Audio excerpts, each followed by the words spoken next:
경제 상황은 매우 심각합니다. 저는 이런 경제 문제에 대한 시각이 시민들과 같아야 한다고 생각합니다. 대한민국 경제가 IMF 이후 25년 만에 최악이라고 합니다.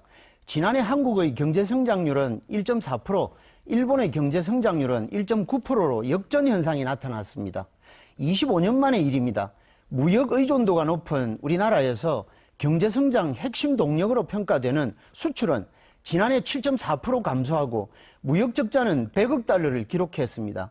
2023년 가계대출 1,886조로 사상 최대, 자영업자 대출 잔액은 1,110조로 최고치 경신, 외식 물가 상승률은 6.28%로 30여 년 만에 가장 높은 수준이 됐습니다. 그러니 자영업자들이 버텨내겠습니까? 가게가 버텨내겠습니까? 주 후보께 질문드리겠습니다. 후보께서는 윤석열 정권의 민생 대책에 대해 어떤 견해를 가지고 계시는지 궁금합니다. 그리고 이번에 내놓으신 공약 중에 민생 공약이 있는지 설명 부탁드립니다. 예, 그렇습니다. 지금 경제 상황은 매우 심각합니다. 저는 이런 경제 문제에 대한 시각이 시민들과 같아야 한다고 생각합니다. 지금 이 상황은 경제 폭망과 민생 포기입니다. 대한민국 경제가 IMF 이후 25년 만에 최악이라고 합니다. 무역 의존도가 높은 우리나라에서 경제 성장 핵심 동력으로 평가되는 수출은 지난해 7.4% 감소하고 무역 적자는 100억 달러를 기록했습니다. 2023년 가계대출 1,095조로 사상 최대, 자영업자 대출 잔액은 1,043조로 최고치 경신, 외식 물가 상승률은 6.0%로 30여 년 만에 가장 높은 수준이 되었습니다. 그러니 자영업자들이 버텨내겠습니까? 가게가 버텨내겠습니까? 조성한 후보에게 질문 드리겠습니다. 후보께서는 윤석열 정권의 민생 대책에 어떤 견해를 가지고 계시는지 궁금합니다.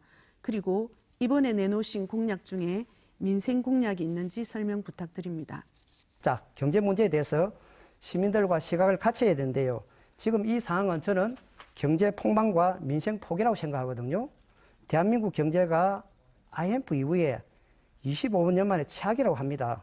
지난해 한국의 경제 성장률은 1.4%, 일본의 경제 성장률은 1.9%로 역전 현상이 나타났습니다. 25년 만의 일입니다. 무역 의존도가 높은 우리나라에서 경제 성장 핵심 동력으로 평가되는 수출은 지난해 7.4% 감소하고 무역 적자는 100억 달러를 기록했습니다. 2023년 가계대출 1,095조로 사상 최대, 자영업자 대출 잔액은 1,043조로 최고치 경신, 외식 물가 상승률은 30년 만에 가장 높은 수준이 됐습니다. 그러니 자영업자가 버텨내겠습니까? 가게가 버텨내겠습니까? 그렇다면 후보님께서는 윤석열 정권의 민생 대책에 대해 어떤 견해를 가지고 계신지 궁금하고, 그리고 이번에 내놓은 공약 중에 민생 공약이 있는지 설명을 부탁드리겠습니다.